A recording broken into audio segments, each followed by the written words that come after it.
Well, we're finally at the end game, that essay that you are going to be writing, which is your final essay, the accumulation of the knowledge that you have gained from this class. Now, you're going to choose 3 of the 9 authors and their short stories to become the elements that you're going to develop inside of that essay. And you're also going to choose 1 of the 8 themes. You might choose sense of significance, you might choose culture, you might choose family or rhetoric, language. I mean, we've got lots of different choices and you have been selecting them throughout the semester. Now, what are you going to do in developing the end game? You make sure that you look at if it is sense of significance, that you look at it in author 1 and the short story, the second author in the short story, the third author in the short story. You're going to make it clear in your thesis statement, that last sentence of the introduction. Then you're going to organize your paper with good topic sentences and developing out the bodies. And this is how it's going to go.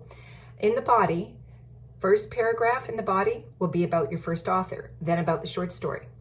Second, you will follow with the second author and then their short story. And then you'll follow with the third author's paragraph and the third short story. Then you're going to end with a conclusion where you summarize everything with an expanded thesis. So please make sure that you use the outline that you begin with, and then you work on that rough draft, get some peer input from classmates, and then submit that final draft. Make sure you also incorporate those sources, right? You need a source for the author. Where did you learn this information?